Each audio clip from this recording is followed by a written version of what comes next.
à ceux qui nous ont rejoints, merci à ceux qui nous accompagnent depuis peut-être ce matin, peut-être même depuis hier, et qui ne se lassent pas d'écouter nos scientifiques.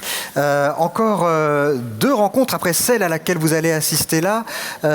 Juste après, il y en aura une sur la cryptologie, la science des codes secrets, avec une spécialiste de ces sujets. Et puis en fin de journée, nous avons une conférence avec une astrophysicienne, Hélène Courtois, qui nous parlera des galaxies et du continent de galaxies dans lequel nous nous trouvons. Elle a découvert les contours de ce continent qu'on appelle aujourd'hui l'Aniakea. Elle sera interviewée par Mathieu Vidard. Ce sera la dernière rencontre. Mais pour l'heure, nous allons accueillir un astrophysicien et pas des moindres. Il s'appelle David Elbaz. Il est directeur de recherche au commissariat à l'énergie atomique et aux énergies alternatives, le CEA. Il dirige le laboratoire Cosmologie et évolution des galaxies. Il est conseiller scientifique auprès de l'Agence spatiale européenne et puis membre du comité d'évaluation sur la recherche et l'exploration spatiale pour le Centre national d'études spatiales. Un homme bien occupé donc, mais qui nous fait l'amitié d'être avec nous. David Elbaz, je vous demande de l'accueillir.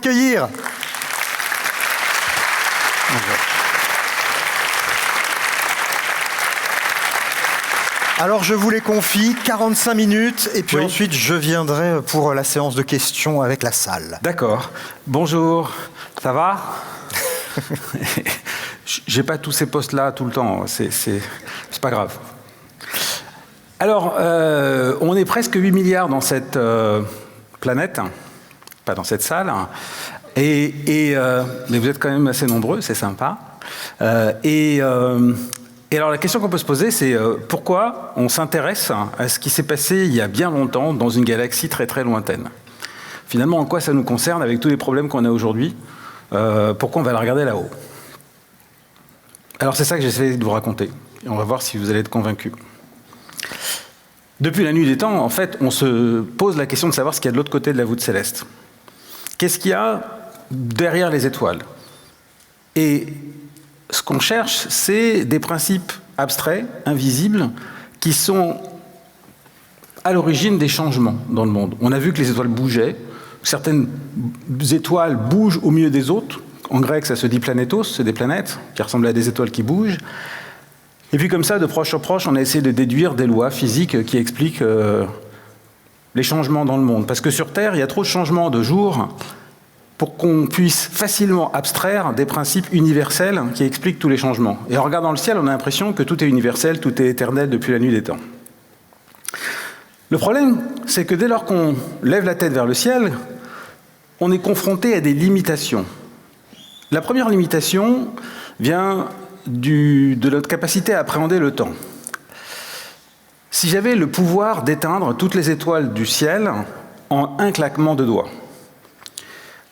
vous ne pourrez pas le savoir. Parce que si je le faisais, et je ne veux pas le faire, je vous rassure, mais imaginons que je le fasse, dans 8 minutes et 17 secondes, le soleil s'éteindrait. Mais pour la première étoile la plus proche de nous, il faudra attendre 4 ans et 90 jours. Et pour les autres, il faudra attendre des années, et en fait, on ne sera plus là, dans cette salle, pour le savoir. Donc, vous ne pourrez jamais savoir si j'ai le pouvoir d'éteindre toutes les étoiles en un claquement de doigts, et je ne vais pas le faire. Alors, on a accès à un présent qui est limité à un univers relativement proche. Si on regarde à quelques milliers d'années-lumière, c'est le présent, parce que les étoiles n'évoluent pas tellement. Si on regarde quelques millions d'années-lumière, c'est le présent pour les galaxies qui n'évoluent pas tellement cette durée-là, mais au-delà d'une certaine distance, eh bien, on voit que du passé. Et donc, on a une sphère du temps présent qui est limitée autour de nous, et le reste, eh bien, c'est ce que l'on peut observer de l'univers qui nous parle du passé. Alors en même temps, c'est sympathique parce que ça veut dire qu'on a accès à l'histoire de l'univers en regardant loin dans l'univers. Mais même là, on atteint une limite, au-delà de laquelle on ne voit plus d'étoiles, on ne voit plus de galaxies. Ça vient du fait qu'il n'y a pas d'étoiles au-delà d'une certaine limite, parce qu'elles n'étaient pas encore nées. Et puis on arrive à ce moment où il y a eu le Big Bang, qui est d'une certaine manière la limite même de la connaissance. C'est-à-dire que même notre façon de comprendre le monde, la connaissance est limitée parce qu'on n'a pas de théorie pour expliquer ça. On ne peut même pas imaginer ce qu'on verrait si on allait là-bas. C'est même pas une limitation de nos télescopes, c'est une limitation même de notre capacité intellectuelle à comprendre le monde. Donc on est confronté à ces trois sphères-là, et à l'intérieur de la sphère de l'univers observable, on essaye de remonter l'histoire et de comprendre comment tout a commencé. Et la question qu'on se pose, c'est la question suivante. Comment cet univers, avec toutes ses richesses, a pu émerger? Et au cours des 25-30 dernières années, on a eu un nombre de découvertes sur l'univers plus rapide, plus intense, plus révolutionnaire que tout ce qu'on n'avait jamais vu avant. On a vu l'image de l'ombre d'un trou noir. On a vu des collisions de trous noirs qui font des ondes gravitationnelles. On a détecté pratiquement 6000 planètes qui tournent autour d'autres étoiles. Et on pense que les planètes qui tournent autour d'autres étoiles, les exoplanètes, sont partout autour des étoiles dans l'univers. On a vu des molécules naître en direct dans les galaxies. On a vu des molécules dans l'atmosphère d'autres planètes. On a commencé même à étudier la météo de l'atmosphère de planètes qui tournent autour d'autres étoiles. En 1995, octobre 1995, on détecte la première exoplanète. Aujourd'hui, la question n'est pas de savoir s'il y en a, la question est de savoir quel est le temps qu'il fait sur une planète qui tourne sur une autre, et autour d'une autre étoile. On connaît un grand nombre de molécules dans ces atmosphères, on est en train de se demander s'il y a de l'eau liquide. Et demain, à 15h34, il est possible qu'on soit capable de détecter une signature de vie. Alors, c'est pas probable, mais c'est possible. Ça veut dire qu'on est jamais on a atteint un moment comme ça où, demain à 15h34, 34, 35, vous pouvez avoir une signature de vie. Donc on vit un moment exceptionnel, on vit un moment complètement dingue. Qui aurait imaginé qu'on allait voir l'ombre d'un trou noir et qu'on allait en faire une image? C'est complètement dingue. Et dans cette foison de découvertes, qu'est-ce qu'on peut dire de la question fondamentale qu'on se pose depuis la nuit des temps, que se posent les anciens depuis la nuit des temps en regardant le ciel? Comment une explosion, un Big Bang, a pu créer un monde avec des cathédrales? Vous allez me dire quel rapport avec les cathédrales? Ce que je veux dire par là, c'est un monde structuré. Un monde avec des formes complexes, singulières, structurées. Comment? Parce que si vous faites exploser quelque chose dans cette salle, ça ne va pas créer une cathédrale. Ça va créer du désordre. Vous avez quand même un truc qu'on vous apprend à l'école, c'est que l'univers, il a commencé avec une explosion, et de là a découlé le monde dans lequel on vit, c'est-à-dire un monde organisé, structuré. Comment c'est possible, ça? Est-ce que quelqu'un ici connaît la réponse? Et alors, comment vous vivez? Non, mais vous vous couchez la nuit, vous dormez, vous? C'est-à-dire qu'on vous dit, le truc a explosé, vous êtes là, et vous dormez. Ben, moi, je ne dors pas. Alors, il se trouve que le 31 décembre 2022, on a découvert une vidéo de quelqu'un qui a joué un rôle fondamental dans cette histoire, qui s'appelle Georges Lemaître, l'abbé Georges Lemaître. Ça s'est passé au tout début du XXe siècle. La vidéo a été tournée quelques décennies après sa découverte. Le truc, c'est que personne ne savait qu'il y avait une vidéo de lui. Cette vidéo a été complètement perdue dans des bandes magnétiques à la télé belge. Et puis un jour, quelqu'un qui numérisait ces bandes s'est rendu compte que le titre ne correspondait pas à ce qu'il voyait. Et puis il a reconnu le visage. Il a dit, mais c'est... Et donc il se rend compte que c'est Georges Lemaître. Et maintenant, on a cette vidéo. Et dans cette vidéo, il y a un passage extrêmement intéressant où le journaliste l'interroge sur comment tu as commencé, puis il lui dit, mais dites donc... En gros, donc avant, on avait un univers éternel et tout ça, et vous dites tout a commencé avec une explosion. Bon, n'empêche que ça veut dire que tout a commencé. Vous êtes un prêtre, vous êtes religieux. Naturellement, un religieux va dire c'est la preuve que le monde a été créé par Dieu. Mais j'ai appris que vous êtes allé voir le pape pour lui dire de ne pas récupérer la théorie du Big Bang, parce que la science et la religion ne doivent pas être mélangées. Mais qu'est-ce que vous lui avez dit au pape? Donc, je vous dis ça parce que le journaliste parle comme ça et je vais vous montrer ce que lui répond. Et donc, le journaliste lui dit, mais vous êtes allé leur dire qu'il ne fallait pas faire ça, et voilà ce que dit Georges Lemaître. Si je ne me trompe pas, monseigneur, est-ce que vous n'avez pas mis les autorités religieuses même en garde contre... Non, écoutez, d'abord, je suis beaucoup trop respectueux des autorités religieuses qui savent bien ce qu'elles ont à faire, et certainement pas les autorités religieuses. Mais certainement, j'ai toujours mis en garde mes collègues, les esprits bien intentionnés, n'est-ce pas, qui voudraient prendre argument de cela. Mais je crois qu'il vaut tout de même mieux aller un peu plus dans le fond de la question. Pourquoi ça n'a-t-il pas de portée? Eh bien, lorsque on se pose le problème du début du monde, on se trouve presque toujours devant une difficulté assez essentielle, de se demander pourquoi ça commence-t-il à ce moment-là? Pourquoi ça n'aurait-il pas commencé un peu plus tôt? Pourquoi et en un certain sens, pourquoi ça n'aurait-il pas commencé un peu plus tôt? De telle sorte qu'il semble que toute théorie qui implique un commencement doit être quelque chose de peu naturel. De dire, on décide, à ce moment-là, ça commence, c'est fait, c'est ce qui s'exprimait en disant, c'est fait de rien. C'est-à-dire qu'on s'attendrait à ce que ça provienne de quelque chose, et on dit, ça ne provient pas de ce quelque chose, c'est fait de rien. Eh bien, le point de vue auquel j'arrive est tout différent. C'est-à-dire que le commencement est tellement inimaginable, tellement différent de l'état actuel du monde qu'une pareille question ne se pose pas. Et même plus que cela, ce commencement est le commencement de la multiplicité. L'idée fondamentale, c'était cela, je ne peux pas la développer un peu avec quelque peu de détails maintenant. Mais enfin, l'idée, c'est le commencement de la multiplicité. C'est que l'univers qui existe en quanta, en paquet d'énergie déterminé, commence avec un seul quantum, ou un tout petit nombre de quanta. De telle sorte qu'il est impossible de se demander de quoi il proviendrait, de quoi il serait divisé. Tout le développement de l'entropie, c'est que les quantas se divisent, se développent, etc. Au départ, s'il n'y en a qu'un, on ne peut pas se demander d'où il vient. Et alors la question ne se pose pas de dire qu'il vient de rien. Le commencement, que tout le monde citait en parlant de Georges Lemaître, ça ne veut rien dire. Parce que les gens disaient... On ne peut pas parler de l'origine du monde, on ne peut pas parler de l'origine de quand est-ce que le temps a commencé, puisque votre physique, elle commence avec du temps. Donc on était perdu. Il ne dit pas le commencement, il dit le commencement de la multiplicité. Et en fait, quand on lit ces articles, on s'aperçoit que tout son raisonnement pour arriver à cette théorie-là vient de rembobiner un film dans lequel vous avez un monde riche, complexe et singulier, avec de la multiplicité, qui, lorsqu'on remonte dans le passé, suit toujours la même tendance. La multiplicité diminue jusqu'à arriver à quelque chose de unique. Et donc, la clé de l'évolution de l'histoire du monde, c'est l'émergence de complexité, le commencement et la croissance de la multiplicité. Et la question qu'on va aborder ensemble, c'est mais la multiplicité de quoi? Et ce qu'on va voir, c'est que c'est, d'ailleurs ce qu'il explique dans ses articles, c'est la multiplicité des particules de lumière.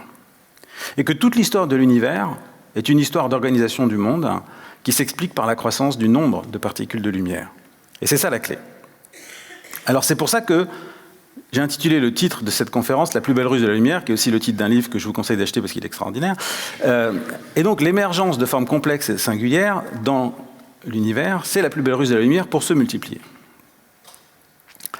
Alors première chose à savoir, c'est que dans l'univers, tout bouge, tout se transforme en permanence. Voici l'image de la nébuleuse de l'œil de chat. C'est une étoile qui perd son enveloppe. Elle perd 20 000 milliards de tonnes à chaque seconde, à 7 millions de km/h. C'est-à-dire que pendant qu'on parle, lorsqu'on voit le ciel étoilé, dont on se demande de quoi il est fait et comment ça se passe, ça bouge en permanence. C'est une illusion totale que l'univers est éternel et immuable. Et quand on regarde de plus loin, on voit cette magnifique forme de cette nébuleuse de l'œil de chat. Les galaxies se déplacent, tournent sur elles-mêmes en permanence. Au moment où je vous parle, on se déplace à 800 000 km/h autour du centre de notre galaxie, pratiquement 1 million de km/h. Nous, le Soleil et la Terre. Et ce faisant, comme on le verra un peu plus tard, on provoque quelque chose dans la galaxie. On provoque des naissances d'autres étoiles. Il y a environ 10 000 étoiles qui naissent, avec leur cortège de planètes, à chaque seconde dans l'univers observable, cette partie que je vous ai décrite. Ça veut dire que là, entre le début et la fin de cette phrase, il y a 40 000 mondes qui sont nés. Il y a 40 000 mondes qui sont nés entre le début et la fin de cette phrase. Les galaxies entrent en collision en permanence, à des millions de kilomètres/heure. Au moment où je vous parle, on est en train de rentrer en collision avec une galaxie, notre voisine Andromède. Il y a même du harcèlement galactique dans l'univers.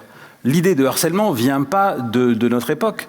Dans les années 90, c'est pour ça que je vous mets l'article, Nature, 15 février 1996, le harcèlement existe dans l'univers. C'est quoi le harcèlement? C'est une galaxie qui se promène tranquille dans l'univers et elle rencontre un gang de galaxies qui la harcèle, qui la déchiquette. Et elle en ressort... Voilà. Voilà, c'est un phénomène physique qu'on étudie, le harcèlement des galaxies. Ça se passe en permanence. La galaxie, elle n'a rien demandé, elle n'a rien fait de mal. Alors, qu'est-ce qui fait que de nouveaux mondes naissent en permanence? Vous allez me dire, mais attendez, ça vient d'où tout ça? En fait, pendant longtemps, on a cru que l'univers était essentiellement vide, mais pendant très longtemps. Et il y a eu une découverte totalement inattendue et imprévue qui a un peu révolutionné notre vision. C'est lorsque Johannes Hartmann, en 1904, étudie un couple d'étoiles. Vous savez que plus de la moitié des étoiles vivent en couple. Certains couples vivent bien, d'autres moins bien. Quand ils sont un peu trop fusionnels, il y en a un qui bouffe l'autre. Et c'est pour ça, je vous dis entre parenthèses, une fois j'étais au supermarché, il y avait un couple fusionnel, le mari et la femme, « Oh mon chéri, oh ma chérie », etc. J'ai eu peur qu'il m'explose dessus. Bon, celui-là, il n'était pas fusionnel, c'est deux étoiles qui tournent, et il regarde le spectre, la décomposition de la lumière de ces étoiles, et celle qui se rapproche de lui, c'est décalé vers le bleu, celle qui s'éloigne de lui, ça se décale vers le rouge, et on voit le spectre qui bouge comme ça. Et puis, il aperçoit une signature, ce que j'ai mis en rouge, en fait, c'est de l'absorption de la lumière par un atome. Cet atome, c'est le calcium, mais qui ne bouge pas. Donc, il en déduit qu'entre lui, avec son télescope, et le couple d'étoiles, il y a un truc qui ne peut pas être dans l'étoile de droite parce qu'elle est décalée vers le bleu, dans l'étoile de gauche parce qu'elle est décalée vers le rouge, et qui est là, et bien donc qui doit être entre les deux, un nuage de calcium. Alors mettez-vous à sa place. Tous ses collègues disent « l'espace est vide, il n'y a rien entre les étoiles ». Lui, il étudie ce qu'il y a dans la Voie lactée. La Voie lactée. On vous dit qu'il faut boire du lait parce qu'il y a du calcium, c'est bon pour les os. D'accord. Et il trouve du calcium dans la Voie lactée, un nuage de calcium. Donc il va voir ses collègues, il dit en fait, dans le lait, il y a du calcium, c'est pour la Voie lactée. Bon. Il aurait fallu qu'il trouve un autre atome, le mec n'était pas crédible. Et pourtant, la barbichette, tout, le scientifique, personne ne l'a cru. Il a fallu attendre 1930 pour qu'un mec qui s'appelle Trumpler, et ça a commencé tôt, hein. Les gens l'ont cru. Ça veut dire que... Enfin bon. Vous avez compris. Alors voilà. Donc à partir de là, on a compris que en fait, l'espace n'était pas vide entre les étoiles, et que si on regarde les étoiles, si on les regarde un peu mieux, on s'aperçoit qu'il y a de la matière magnifique entre les étoiles, des réservoirs de matière qui sont là et qui participent à la naissance de nouvelles étoiles. On appelle ça des nuages moléculaires. Pourquoi? Parce qu'il y a des molécules dedans qui naissent du fait que les atomes sont plus près dans ces nuages-là. Et puis, on assiste dans ces nuages-là à des formations d'étoiles. Là, je vous montre la nébuleuse de la Carène tout entière. Ce que fait la NASA, c'est quelque chose d'un peu différent. Ils vont zoomer sur une partie de la nébuleuse. Ils vont, par exemple, celle-ci, vous voyez, et puis ils vont l'orienter à la verticale, et puis ils vont l'appeler la montagne mystique. C'est-à-dire qu'en fait, quand vous voyez quelqu'un vous parler de l'univers, vous en apprenez autant sur lui que sur ce qu'il vous dit. D'accord? Parce que du côté américain, il y a une vision très, très imprégnée de la culture religieuse américaine, etc. Et donc, il vous parle de piliers de la création. Piliers de la création. C'est un nuage de poussière. Chez vous, quand vous avez de la poussière, vous prenez un aspirateur. Eux, c'est des piliers de la création. Alors, ça ressemble aux pics rocheux de Monument de Vallée, et c'est pas un hasard parce que c'est le même phénomène. C'est de l'érosion. C'est de l'érosion dans le cosmos qui fait que, dans ce nuage-là, la partie la plus dense résiste à l'érosion. Alors, l'érosion ne vient pas du vent ou de l'eau, etc. Elle vient du fait qu'il y a des étoiles au-dessus qui projettent un vent, et puis qu'il y a de la lumière qui pousse la matière, comme ça, et ça érode la matière, et c'est les régions les plus denses qui résistent. Or, les régions les plus denses, c'est là où vont naître les étoiles. Sauf que quand je vous dis dense dans l'univers, faut voir ce que ça veut dire. Dans la pièce où nous sommes ici, il y a 25 milliards d'atomes dans l'air que nous respirons. 25 milliards d'atomes dans un dé de 1 cm. Donc dans un dé de 1 cm, il y a beaucoup d'atomes. Sur Terre, on est capable de faire de l'ultravide, c'est-à-dire on enlève tous les atomes au maximum, ce qui fait que dans un dé, il n'en reste plus que 2 millions. Donc le type qui arrive à vous faire un vide où il n'y a plus que 2 millions d'atomes, c'est un champion du monde de la technologie. Mais si vous allez dans l'espace et vous allez dans les régions les plus denses des pieds de la création, il y en a 2000 atomes dans un dé. 2000, c'est-à-dire qu'il y en a 1000 fois moins que ce que fait le champion du monde de la technologie. Et si vous vous déplacez dans l'espace interstellaire, il y en a un atome dans un dé d'1 centimètre. Et si vous sortez de la galaxie, vous allez dans l'espace intergalactique, il y a un atome dans une baignoire. Donc, ça veut dire quoi? Ça veut dire qu'en fait, il faut regarder des tailles extrêmement grandes, comme ici, 30 000 milliards de kilomètres, la taille de la montagne, donc il ne faut pas vous amuser à essayer de monter. Là-dedans, il faut 30 000 milliards de kilomètres de montagne pour faire 4 étoiles. Donc il faut englober une grande partie, et là, effectivement, on va assister à des naissances de monde. La question qu'on peut se poser, c'est d'où vient elle-même cette matière, et pourquoi elle engendre des étoiles ici, pas ailleurs, puisqu'on a vu que dans l'espace, globalement, il y a un atome dans l'espace interstellaire. Pourquoi il y a des endroits où il y en a 2000 qui vont faire des étoiles? Alors là, on dézoome, et on va regarder l'ensemble de cet univers, enfin une galaxie, et on s'aperçoit que, par exemple, ici, cette galaxie qui est un peu diffuse, c'est pour ça qu'on l'appelle la galaxie du fantôme, vue dans le domaine visible tel qu'on la connaissait avant le lancement du télescope spatial James Webb. Le télescope spatial James Webb, dont on a entendu parler ici, il a un regard sur l'univers qui a complètement révolutionné notre connaissance de l'univers. Dans le télescope spatial James Webb, on a une vision de l'univers dans l'infrarouge qui permet de voir non pas simplement les étoiles et le gaz, mais de voir des molécules complexes au moment de leur naissance. C'est-à-dire que les molécules complexes qui sont faites d'un grand nombre d'atomes de carbone reliés les uns aux autres, si vous leur tapez dessus, c'est comme un diapason, ça vibre à une fréquence très particulière qui rayonne une lumière dans l'infrarouge moyen, autour de 6 micromètres, 6,2 micromètres, 12 micromètres, voilà, dans des longueurs d'onde qui sont dans l'infrarouge dit moyen, invisible à nos yeux. Bon. Alors maintenant, vous regardez cette même galaxie, et vous faites la cartographie de la lumière qui vient juste des molécules complexes qui sont en train de naître. Et voilà ce que vous voyez. Ce truc-là, qui ressemble à une sorte de toile d'araignée, sa lumière vient uniquement de la vibration de molécules complexes qui viennent de naître dans les ondes spirales de la galaxie, dans des nuages moléculaires à l'intérieur desquels les régions les plus denses ont 2000 atomes dans un dé et qui ressemblent au pilier de la création. Et là, vous êtes en train de voir émerger la complexité à partir d'un espace désordonné. Maintenant, dézoomons encore. Qu'est-ce qui nourrit cette toile d'araignée qui donne naissance à des étoiles, et qu'est-ce qui fait que les molécules prennent forme ici? Alors, si vous dézoomez un peu par rapport à ça, là, c'est une animation qui vous montre ce qu'on verrait si on allait au-dessus d'une galaxie. Voyez un peu des vagues qui passent, avec de l'eau qui passe, des vagues. En fait, ce qui se passe, c'est que dans la galaxie, il y a des ondes, qui se passent, des vagues, comme dans l'océan. Et ces vagues, c'est elles qui font de l'écume, qui vont donner naissance aux étoiles. Et au moment où nous nous déplaçons avec le Soleil à 800 000 km/h dans la Voie lactée, eh bien, avec les autres étoiles, en nous déplaçant comme ça, on fait des vagues. On fait des vagues qui font de l'écume, qui sont ces nuages moléculaires, qui donnent naissance à des molécules, qui vibrent, qui vont donner naissance à de la complexité, à des nouveaux mondes. C'est dans l'écume des vagues, des galaxies et de leurs mouvements, de leur danse, que naissent les nouveaux systèmes, les nouveaux mondes. Alors là, c'est une analogie avec les vagues qu'on voit sur Terre, parce que la couleur de la bioluminescence ou la couleur même des vagues dans l'océan, c'est une signature de la présence de la densité de micro-organismes qui montrent qu'il y a de la vie dans l'océan. De la même manière, dans ces vagues, dans les galaxies, l'intensité de la lumière qui vient de cette écume, c'est la preuve qu'il y a de la fertilité dans les galaxies de la même manière.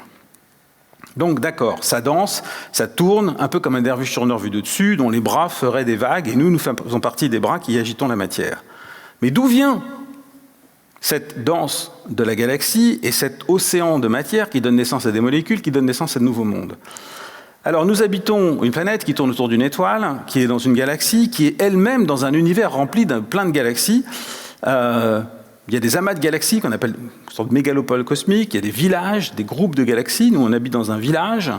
Nous, on est dans le Havre par rapport à l'échelle cosmique. Il y a des gens qui habitent à New York, l'amas de Coma, l'amas de la Vierge. Ici, on est au Havre. Et puis, entre entre, pour aller d'un endroit à l'autre, il y a des autoroutes. Les autoroutes cosmiques qui relient toutes ces villes et ces mégalopoles. Et donc, c'est les grandes structures de l'univers.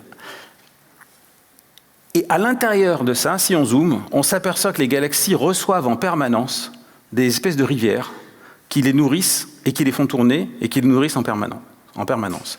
Et ça, c'est une découverte récente qui nous a permis de comprendre quelle était la clé de l'émergence de molécules, d'étoiles, de planètes dans l'univers. C'est ce fait qu'elles sont nourries en permanence.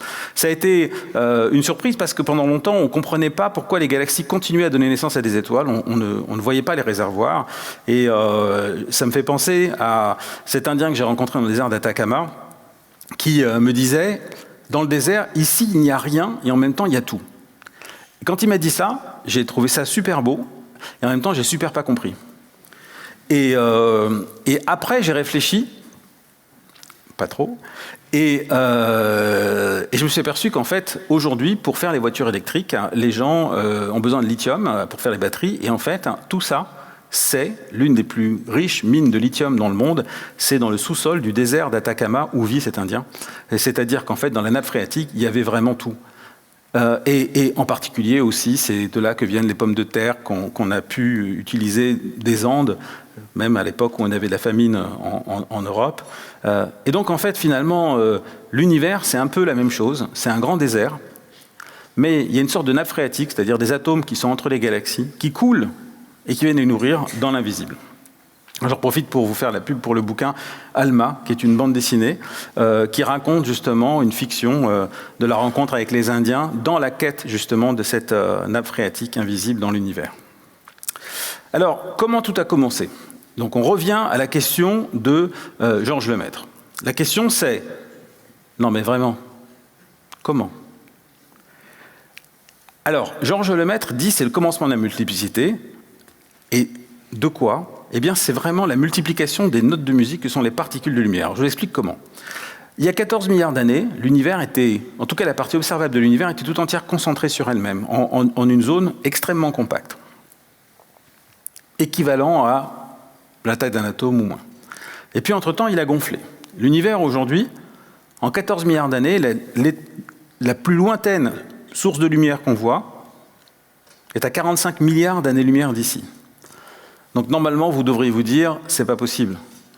Puisqu'en 14 milliards d'années, la lumière a pu parcourir 14 milliards d'années-lumière. Oui, mais pendant que la source de lumière que vous voyez maintenant, pendant que la lumière voyageait, elle s'est écartée.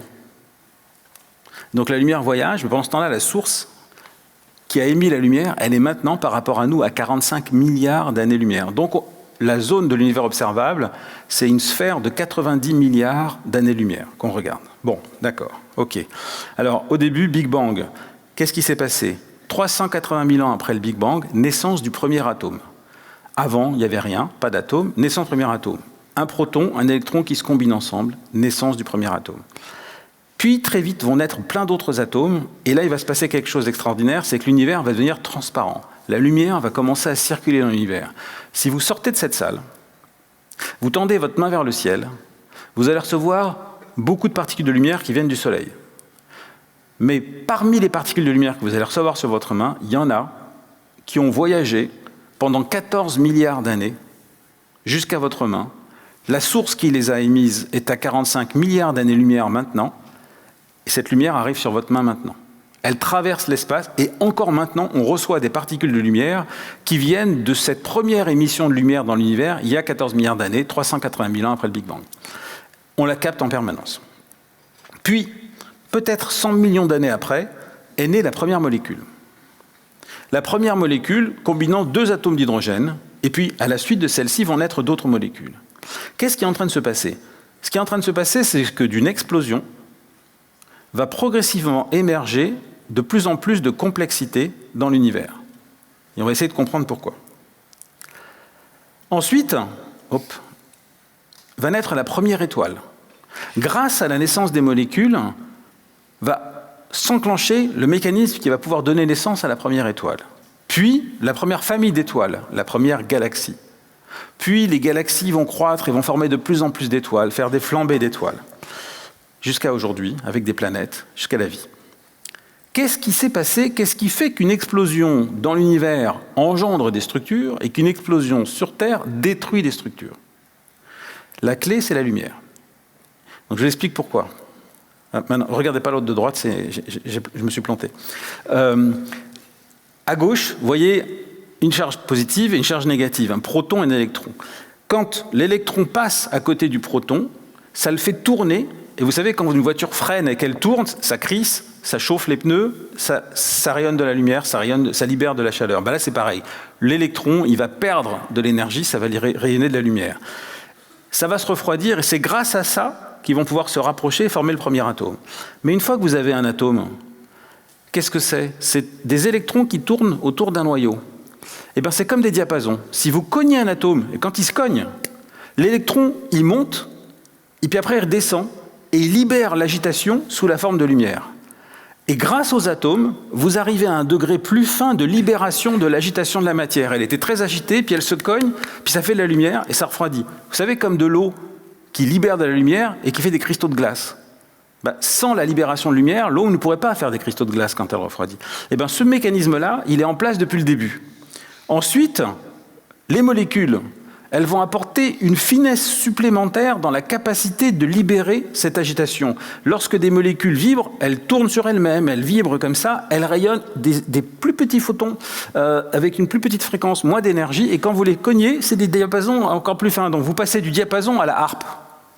Et donc l'univers, en se structurant, définit, s'autorise à créer des notes de plus en plus fines et à créer une sorte de musique en lumière, les étoiles, les planètes, et même la vie. Nous, là, au moment où je vous parle, vous rayonnez dans l'infrarouge de la lumière et vous participez à ce mécanisme de dissémination du nombre de photons qui ne cesse d'augmenter. En fait, c'est comme Rodin, qui va commencer par frapper avec son marteau et son burin un gros morceau de roche, et puis progressivement, il va changer de burin pour affiner son geste jusqu'à avoir un petit stylet pour faire la forme des yeux, des sourcils, etc. Dans l'univers, le gros marteau et le burin, c'est les atomes. Puis après, vous commencez à faire le nez avec les molécules. Puis après, vous avez les nébuleuses et vous commencez à faire la forme du visage. Et puis progressivement, vous allez rentrer dans une finesse de plus en plus fine, vous allez voir l'expression du visage émerger. Eh bien, c'est exactement ça. Il y a une sculpture de la complexité dans l'univers qui est possible grâce à la lumière, qui va devenir de plus en plus fine et permettre à cette complexité de naître. Donc la lumière n'est pas simplement une conteuse, parce qu'elle nous raconte l'histoire de l'univers si on sait l'écouter, mais elle est la sculptrice des formes de l'univers. Et ultimement, toute cette énergie vient de l'explosion, vient du Big Bang. Le Big Bang, c'est une banque d'énergie qui a permis à toute cette structure de se former. Alors, maintenant, je vais vous poser une question. Est-ce que vous savez, parce que depuis tout à l'heure je vous parle, et puis ça vous demande de l'énergie. Certains parmi vous se disent, je me prendrais bien un petit café ou une barre de chocolat, machin. Combien ça coûte en énergie d'écouter au Havre un David Elbaz? Je ne dis pas ça pour me faire rembourser. Mais il faut que vous sachiez combien ça vous coûte. C'est quand vous allez sortir de là, certains vont aller manger quelque chose. Et la question, c'est qu'est-ce que vous devriez manger pour récupérer l'énergie que vous avez perdue en écoutant mes conneries? Un être humain consomme 2500 calories par jour. Un être humain moyen. Il y a des gros qui mangent trop, il y a des sportifs qui mangent plus. Moi, je ne vous dirai pas combien je mange. Mais quand on est assis, comme vous, à penser, comme vous, j'espère, 80% de votre énergie est réunie sous la forme de chaleur. 20% sous la forme de pensée. Pas tout le monde. Une pensée coûte 6000 calories par seconde, c'est-à-dire l'équivalent de 0,6 mm de spaghettis par seconde. Donc pendant que vous m'écoutez, là, vous consommez 0,6 mm de spaghettis par seconde. Ça veut dire quoi? Ça veut dire que le coût énergétique pour écouter tout ce que j'ai commencé à vous dire jusqu'à ce que vous écoutiez jusqu'à la fin, ça coûte 6 spaghettis. Et ça, moi j'ai trouvé ça déprimant, ce calcul. Je vous explique pourquoi. Parce que moi-même, quand j'ai préparé cette conférence, je me suis dit, il va y avoir des gens, il faut que je prépare ça bien, etc. Faut pas... Donc, je me suis dit, c'est légitime que je mange. Je ne vous dirai pas exactement tout ce que j'ai mangé, mais c'est plus que 6 spaghettis. Et en fait, c'est pas du tout rentable ce que je suis en train de faire. Donc voilà, je ne sais pas ce que je fais là, mais en tout cas, je participe à l'expansion de l'univers en mangeant. Voilà. Donc,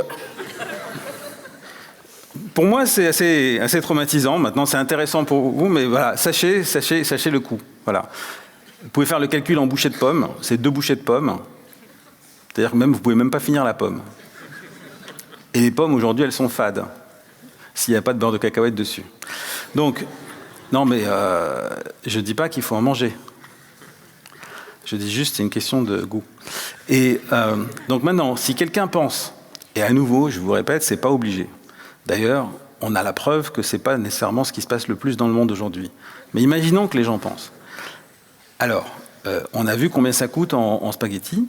Les spaghettis, elles tombent pas de nulle part, elles viennent du blé, mais le blé, lui, d'où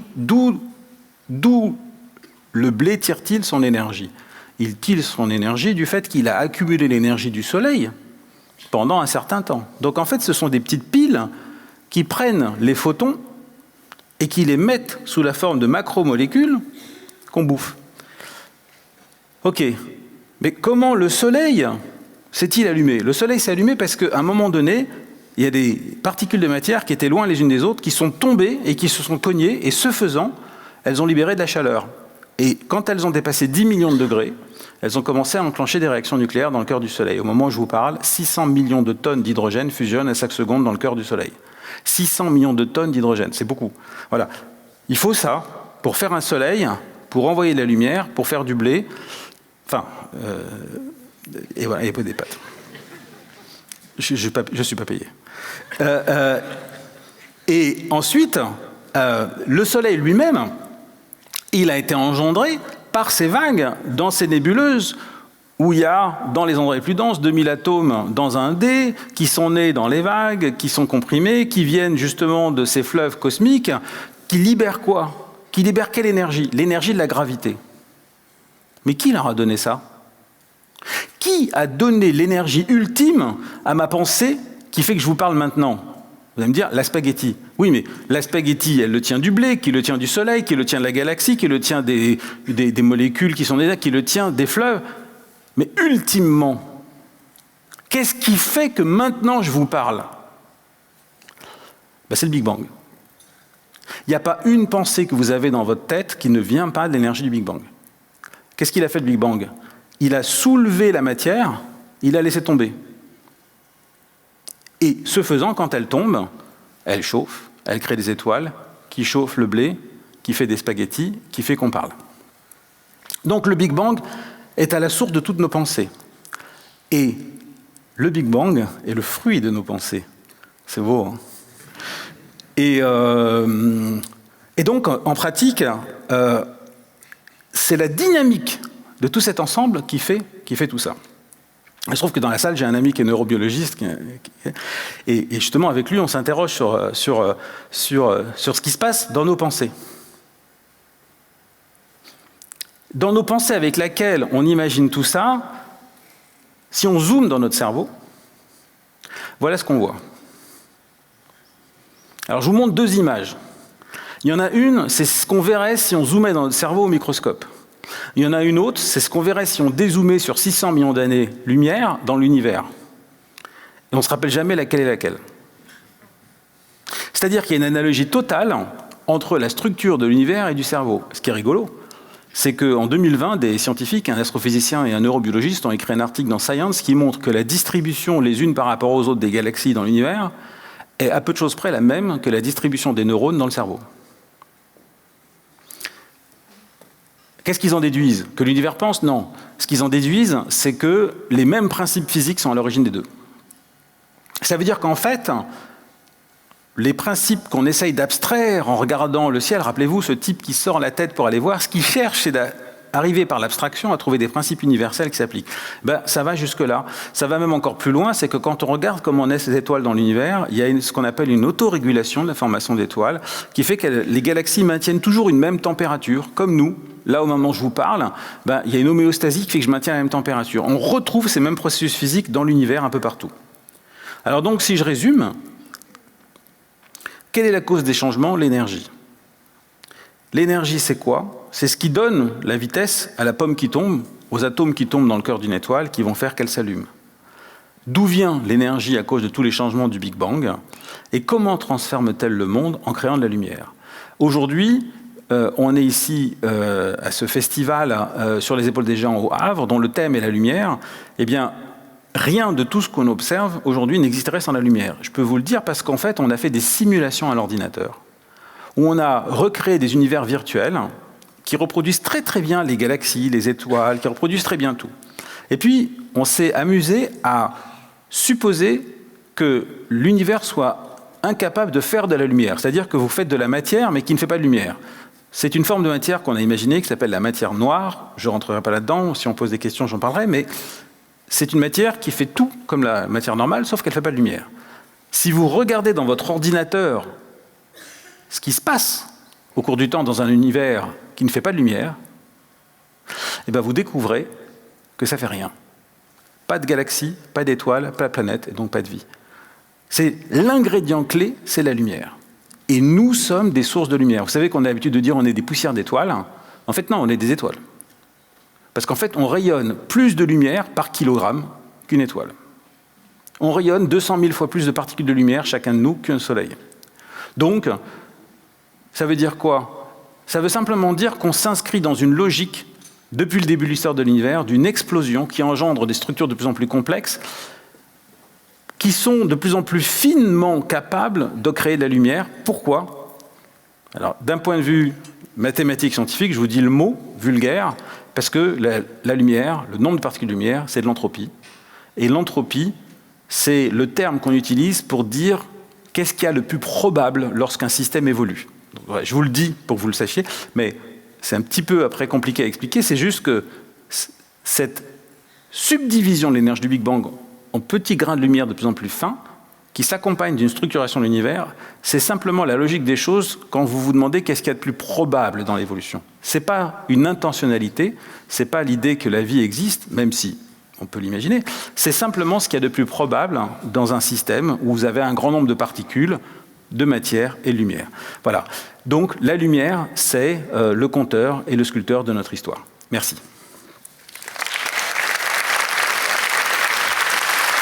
Merci à vous, David. Venez donc vous asseoir. On va pouvoir discuter un petit peu. Bon, c'est passionnant, ça donne faim aussi de vous écouter, ces histoires de spaghettis. Vous nous avez très bien expliqué comment tout ça se mettait en place vers la complexité, mais j'ai toujours une interrogation sur le point de départ, ce moment où tout explose, ce Big Bang, ou alors vous nous dites rien n'existe, l'espace n'existe pas, le temps n'existe pas, les atomes n'existent pas. Donc qu'est-ce qu'il faut imaginer? Qu'est-ce qui explose en fait? C'est de l'énergie? Qu'est-ce qu'il y a dans ce point où tout est... C'est très très dur à se figurer en fait. Alors, c'est très dur à se figurer. D'abord, il faut d'abord dire qu'on n'a pas de théorie de Big Bang. Hein. Ouais. On n'a pas de théorie de Big Bang, mais je vais vous donner une petite anecdote. Au début des années 80, un Américain qui s'appelle Alan Guth est un jeune étudiant et qui se rend compte d'un truc, c'est que normalement, d'après la physique des particules, il devrait exister des objets qu'on ne voit pas. Alors, ça s'appelle des monopôles magnétiques. Si vous prenez un aimant, il y a un pôle nord et un pôle sud. Si vous le coupez en deux, il y a encore un pôle nord et un pôle sud. Bon, il devrait exister des pôles nord qui flottent et des pôles sud qui flottent. Mathématiquement. Bon. Or, s'ils existaient, il y aurait un rayonnement extraordinaire qu'on ne voit pas. Alors, je sais que vous vous demandez tous où il veut en venir, mais j'arrive. Et donc, il s'imagine que s'il n'y en a pas, c'est qu'on est dans une zone où il n'y en a pas. Sauf qu'ils sont tous très proches les uns des autres. Donc il se dit c'est une zone toute petite qui a dû gonfler énormément. Avant de penser à tout ça, il n'était pas astrophysicien, lui, il était dans ce truc-là. Donc il imagine que l'univers a hyper gonflé comme ça.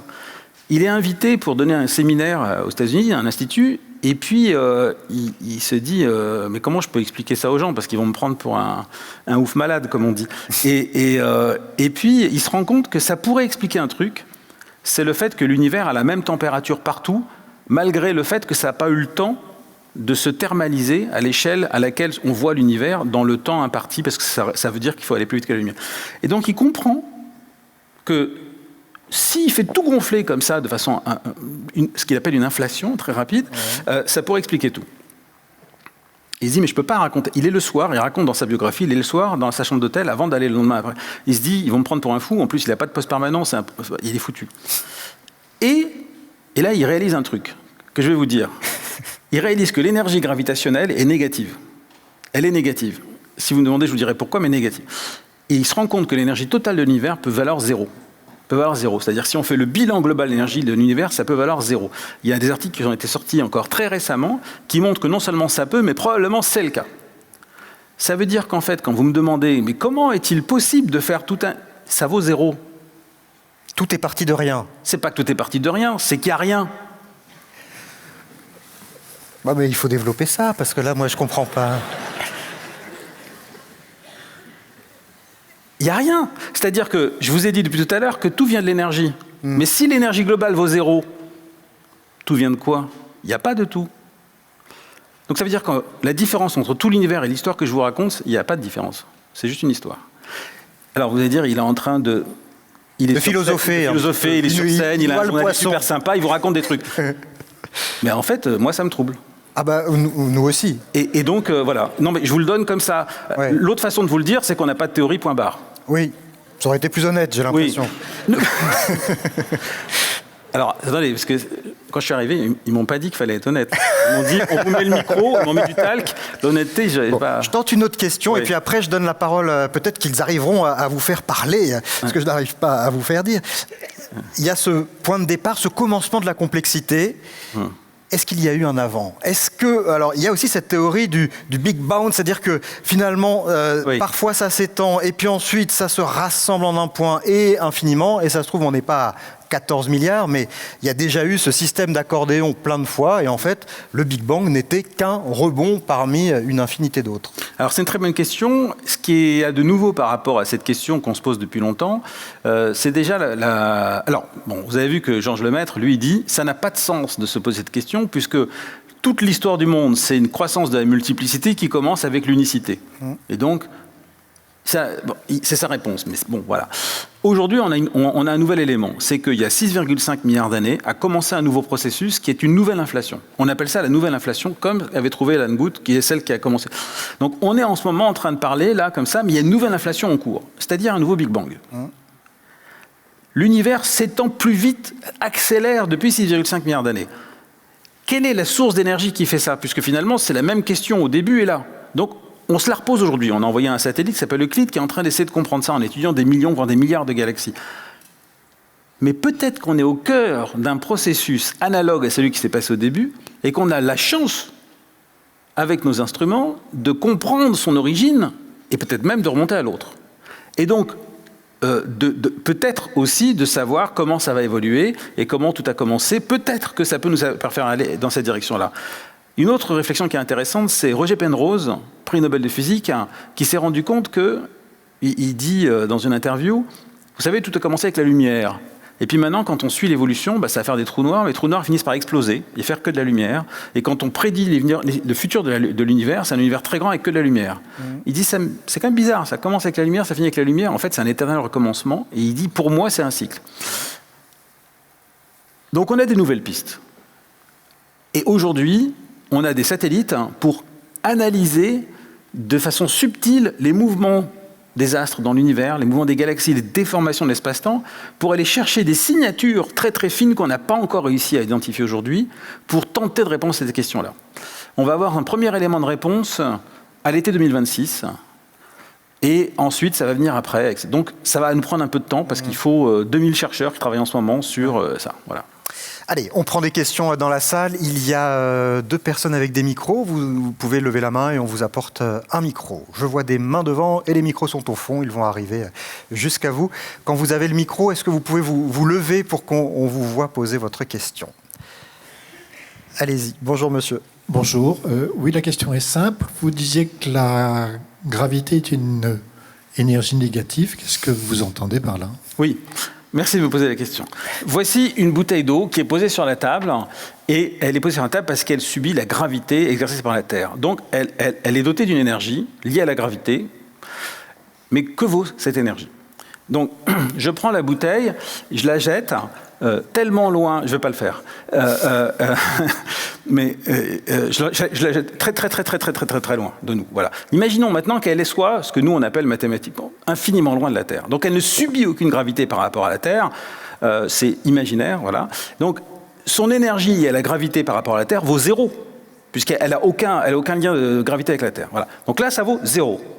Là, elle a une énergie que je ne connais pas, qui vaut X. X. Et la question, c'est que vaut ce X, l'énergie de la gravité, c'est là, c'est 0, là, c'est X. Pour partir de X, pour partir de là et aller là-bas, il faut que je lui donne une énergie. Il faut que je donne 40 000 km/h pour échapper à la gravité terrestre.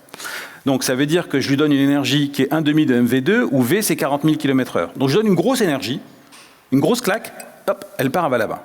Donc, ça veut dire que X, inconnu, plus une grosse énergie, égale l'énergie qu'elle aura là-bas, qui vaut 0. Donc X plus grosse énergie égale 0, ça veut dire que X égale moins grosse énergie. Donc, elle a une énergie négative énorme. Moi aussi. Bravo pour cette démonstration. Oh, vous pouvez applaudir. L'encouragez pas en même temps. Une question. Oui, bonjour.